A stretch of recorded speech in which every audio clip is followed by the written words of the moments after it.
Hey, everybody, and welcome back to the vlog. Well, I got a really great story to tell you guys. And I just want to say, you have to wait to the end because just when you think that was the most interesting part of this story, I guarantee you it's not. That only comes at the very end. Okay? So let's stay tuned. Like and subscribe. And I only got 18 more fucking subscription, whatever the fuck you call, to get 5,000. Just 18 of you people that have been not freaking subscribing. Push the button. Don't make me come over there. Don't make me go. I know where you live. I know where you live. It's hot as hell out here in California.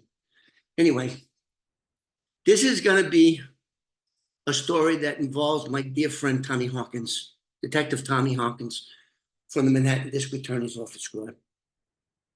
He and I were dear friends, and he recently passed away. I just did another video on him. But this is going to be a video that's going to speak volumes about my friend's character. Just a courageous guy that took super balls to do what he did. And you got to stay to the fucking end. All the other ones, you can watch for 10 minutes or go, but stick around to this one because this one's going to be a really fucking great story. And all my stories are great. Oh, and by the way, it looks like that movie offer that I spoke about, I verbally okayed it. And I'm guessing they're writing the contract up right now for a 3-movie deal going into a TV show. So let me tell you guys something.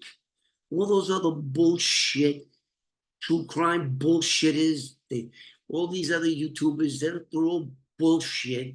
They all tell stories from the newspapers and shit like that. Every single story that you hear, I was involved in and did with the crooked shit. I did it. I knew that prick, Roy DeMeo. I knew Chris. Joey Bricchini. All the shit that I did must be pretty interesting if you take the time to go on the channel and view it. I don't see Hollywood calling and offering a whole bunch of money for their stories. And you know what? That even includes maybe Sammy the Bull Gravano. Maybe they did a movie about him already. I'm talking about 3 feature films into a television show. What are you kidding me? I never heard of that. And my life story has been optioned many, many times over the past 28 years. So this is like a big thing. I'm not getting, there's a lot to it that I'm not really too happy about dealing with. I don't know if I'm going to take it, but it looks like they're coming to terms, and it looks like it's going to happen. It looks like it's going to happen. I know they're watching this, so they're probably saying, "Oh, he said this." Okay. Anyway, just what I'm saying. I got 5,000, and this other guy whose YouTube channel I won't even, he's got 25,000. We both opened our channel at the same time. The fuck do I got less than 5,000? What the fuck am I doing wrong? I don't know. These guys read newspaper clippings and they go to the spot where the crime out. Big fucking deal. This month I'll be back in New York with not one but 2 dive teams bringing up the remains that are in that Lincoln Town Car. Who the fuck does that? Are you people kidding me? But that's okay. Listen, don't subscribe, unsubscribe, do whatever you want to do, because the only reason that Kevin Moore got on YouTube was I knew it was going to happen, that some producer, some Hollywood was going to see this and go, hey, what the fuck? Because a lot of the stories that I'm telling aren't in those 2 books. They're not. I held out, and good for me. Not so much good for other people, but good for me. Anyway, so now that I got that out of the way, like I said, I'm not in it for the money. They don't even pay you, YouTube. This is like, but I figured this would put a light on who I am and my book and everything else. AMG, that's fucking Mercedes, okay. And how do you like my new little setup here? I got my books up there. Trump, God bless him. Vote for him. Oh, anyway, so let's get back to Tommy. Sorry if I went off on a tangent, but holy crap, I just don't understand people anymore. Maybe it's because I'm 70 years old and I don't fit in here for sure. I don't fit. I'm rambling again. Stop it. Stop it. I'm going to tell you this story about Tommy Harkins, and it's an unbelievable, great story. And part of this story, you can actually hear the audio of what I did that night, back in 1992, January 1992. Okay. And so I get drunk. In Manhattan. I lived in Astoria, Queens at the time. I come, and it's all on this video right here. This video right here is the one that I incorporated the audio from the car chase. Now, how did I get the audio from the car chase?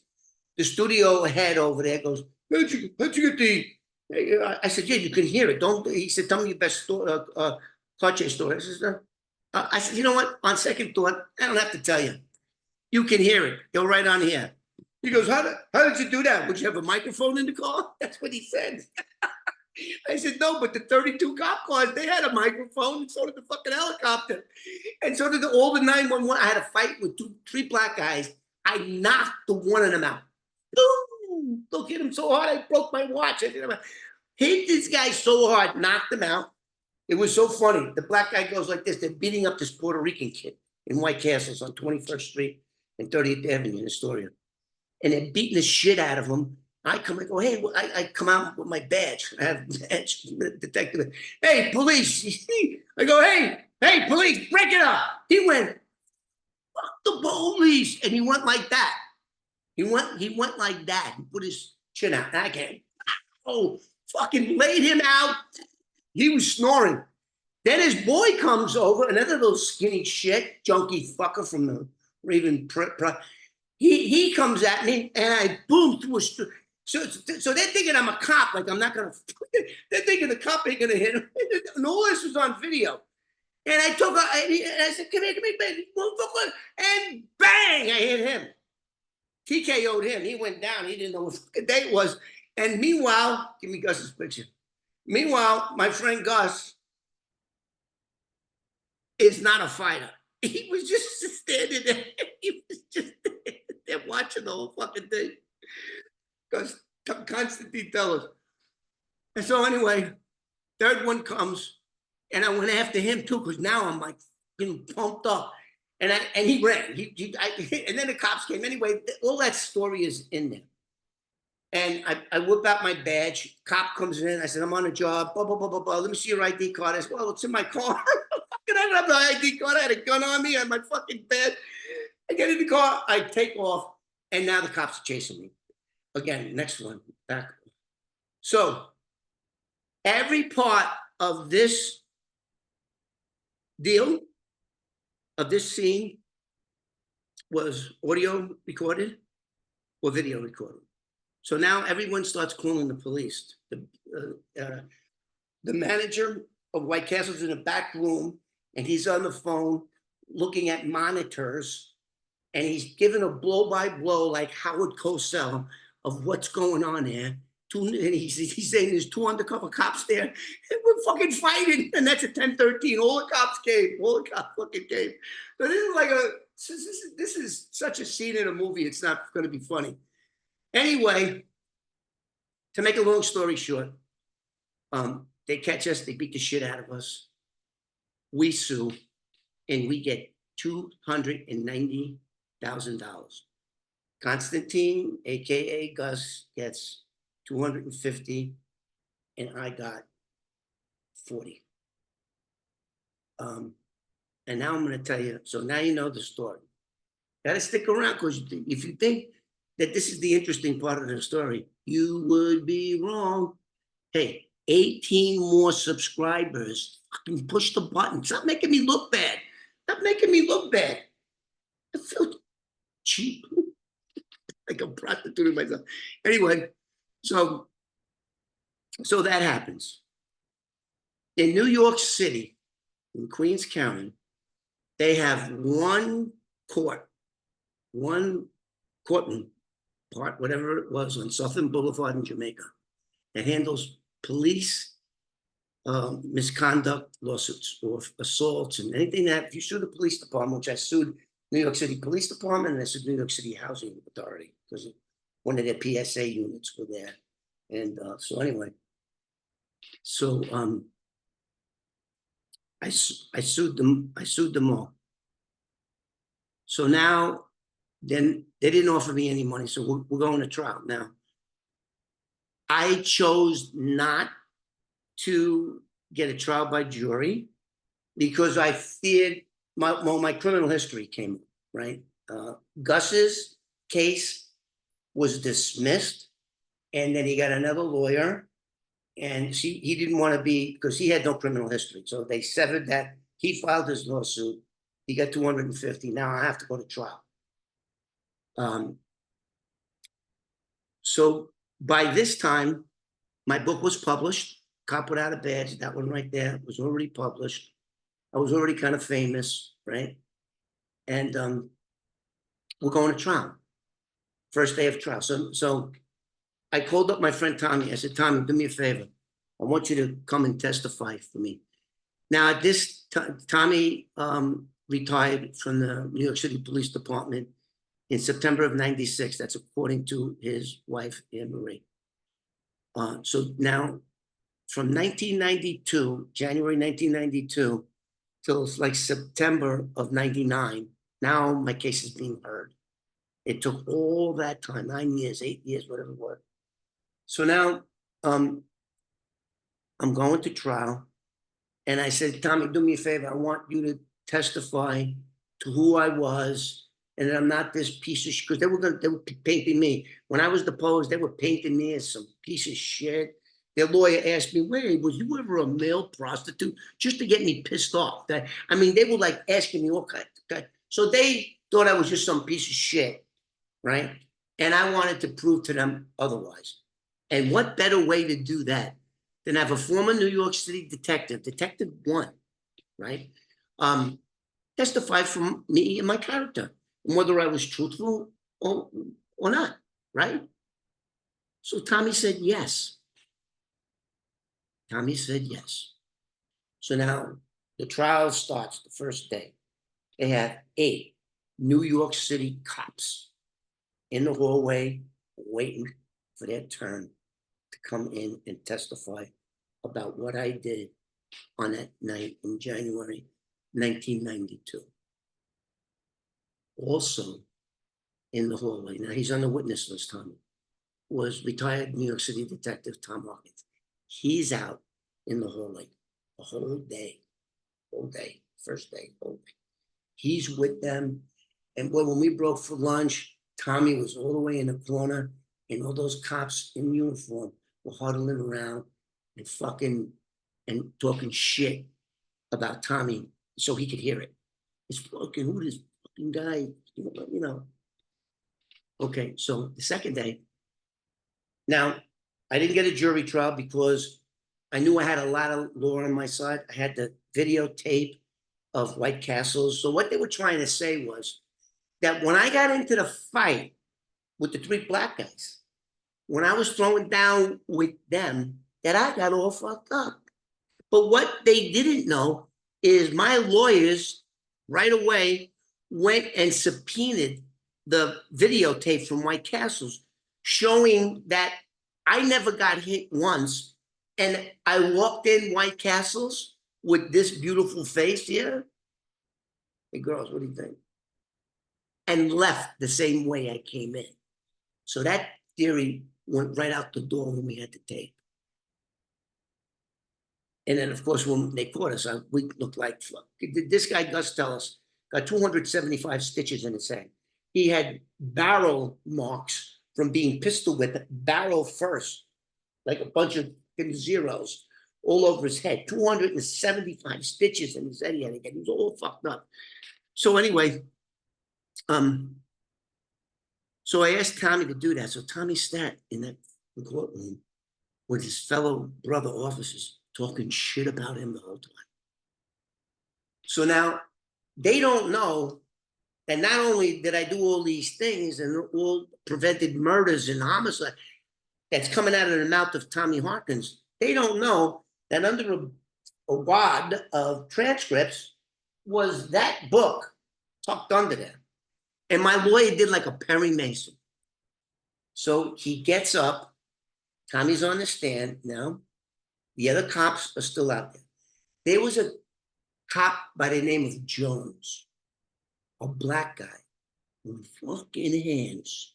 I mean, this guy was like 320, 6'6", fucking like, I don't know where they found a uniform to fit this guy. He had hands like that. And I remember he was one of the first ones that clocked me, and boy, did I see friggin' stars. Wow. Like a flash, like that guy, he didn't knock me out, but he fucking like, boom. He's out there sitting down, waiting for his turn to come in. So, shut it. So they're all out there. Tommy's on the stand. So now the city, there are two attorneys for the city. New York City Police Department, New York City Housing Authority. Because one of the PSA units got involved in there. Because anyway, so I sued both of them. So Tommy gets up and he starts talking about blah, blah, blah, that this guy did this and he did that, and Kevin's unique in so many ways, and he's been a friend of the DA's office. At that time, it was 20-something years, right? And I forget how my lawyer did it, and said, okay, and Tommy Harkins, isn't it true that all these cases that you just cited, isn't it true that there's a movie deal being made about a movie option? And a New York Times bestselling book, and he pulls the book out. Now, the judge in this case was a little Jewish guy, cool as all hell. He must have been like 5'2", maybe. He was a retired judge, and all he did was these cases concerning corruption and suits against New York City. And when we put the book up, that guy went, whoa, because he and his wife were avid book readers. And he went, wow, and I'm just sitting there, like watching all of this take place. And then the DA go, whoa, objection, what is that? And he handed him another book. Here you go, here's a book for you. And they're reading the book. And they go, oh shit, this ain't fucking, this guy is like, we didn't know.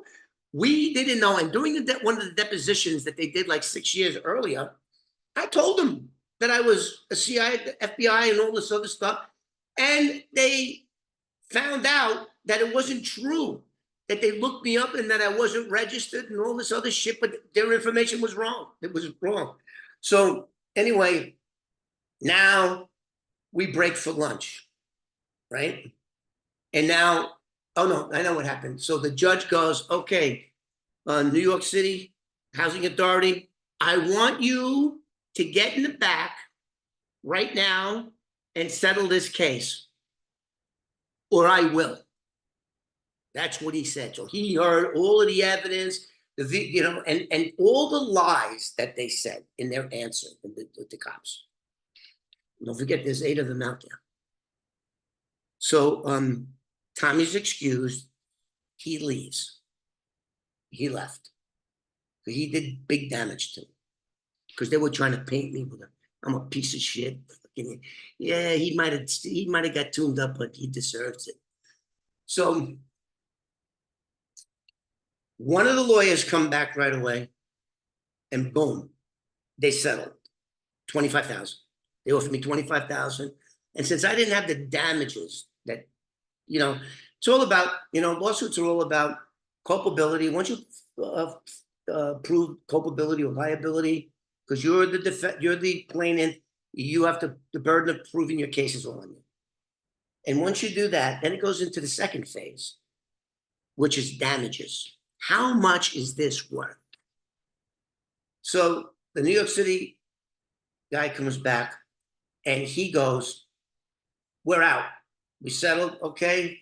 Sign the release stuff. Boom, boom, boom, boom. He reads it into the record. And housing, why should we? Why we only had one car there? Why should we pay anything more? Oh, I don't know. They offered me 5,000. That's what they did. They offered me 5,000. It was 30. And he said, "Whoa! If there was 31 cop cars there, and we only had one of our cops there. Well, it's only worth 5,000 if you take the." As he was doing the math, fucking prick. I said, "No, fuck you. Let's go to trial." I already know the judge likes it. So we come back the second day. And again, he says, I want you and my attorney to go in the back of the room, settle this case, or I will. Send it to the back. Boom. So they came up with 15,000. So I got 40,000. So now the judge liked me. And boy, so now we got 2 copies of the books on the table. I'm signing the release. They read it into the record that I settled the case. And now the judge, the little judge, comes walking. No. The judge, he was on the bench, and he says, excuse me, it's all set. The case was settled. He says, excuse me, could I take a look at that? And I said, are you a book reader, Judge? Yes. I go, here.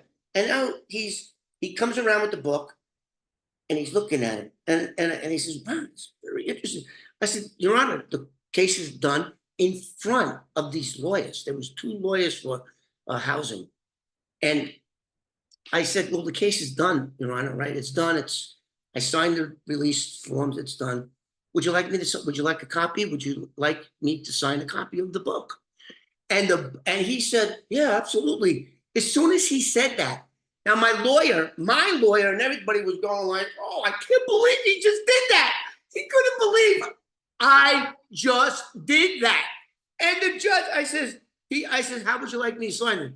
And I think his wife's name was Rose, and so, because he was into crime, he's, officer of the court, he's a judge, retired judge. And I signed it and I gave it to the judge. And the 2 lawyers, everybody, they were going like this. Oh, they didn't look at the judge, they were going like this. And they're signing paper to go, oh, I can't believe this. So now everything is signed. We leave. The cops are still out there, including my friend, Officer Jones, the big black guy. He had a fucking mitt on him, like a catcher's mitt. Like, I don't think he even hit me hard. He just hit me, boom, with 320 pounds. Back then I was like 180. So, I come out. So everybody leaves, me and the little judge toting that book. He's got the book, and boy, he's got my book. By this time, all those cops in it, they already know about them. They know everything. They know everything. So all the lawyers go out. The New York City lawyers go to the elevator bank, and my lawyer goes out, and he turns around, and he's waiting for me and the judge. Now, there's one set of doors, a little hallway, and then there's these big, heavy doors. I opened up the door, and I saw all the cops. And as soon as the little judge started walking, I put my arm, my right hand to God. I put my arm around the judge and walked him out, toting my book. Well, the one group of cops, all in uniform, were like, whoa, what the fuck? They fucking couldn't believe it. Then I see my boy, Officer Johnson. I take my hand off. I said, thank you very much, Your Honor. I shook his hand. Thank you so much. Hey, Officer Jones, how you doing, bro? How the fuck are you doing? I go over to shake his hand. He reluctantly puts it, hey, bro, hitting hard as ever. Hey, we got to do this again sometime real soon. I'd love to chat with you guys, but I got to get to the Borscht dealer before they close. Thanks, bro. Hey, thank you. So my lawyer was like, fucking, he saw those cops were going out of their fucking mind. Those cops were blowing steam, like especially that guy. I was like standing over him. I was standing over him, like, hey, how you doing? He's still hitting hard as that, right? You fucking brick. Hit me now in front of the judge. Beat my ass now, bitch. I'll take that shot. So my lawyer, Graffy, throws me in the elevator, going down. And that's what happened. So I told you, if you stay to the end, this story, may God strike me dead. I swear on my daughter's eyes, everything I just said is 100% the truth. Not a slight bit of exaggeration. I still couldn't believe that going through the door and I went, oh, and I saw all those cops and how much, and I just did that, like grabbed the little judge and walked out. Like, that it doesn't spell corruption. I don't know what, but it did because the case was already, it was already done. So now, Tommy, let's talk about Tommy Harkins. And the whole day he was outside with those other cops. He was in the corner and they were fucking just talking shit. He was telling me they were a fucking piece of shit. I wonder fucking where he lives. You know, fucking, they were talking shit about him nonstop the whole day. And then when I got my check, I threw Tommy $1,000. There you go, Tommy. Here's $1,000. And I moved to California and I haven't looked back. Got a beautiful daughter. I mean, so again, I mean, any of you people out there that are New York City cops or even from elsewhere, some other place, tell me, would you do that for your friend? Go against your own department? That's what he did. He testified for, he was my witness. And to stand out there in the friggin' hallway with all those cops, tell me if that didn't take balls. God bless you, Tommy. I hope one day I make it to where I know you are. God bless you and Marie and your children. And if you guys find it in your heart, just say a little prayer for him. I know he doesn't need it, but it's always good to say a prayer because I know where he is. God bless you, Tommy, and I'll see you guys on the next one.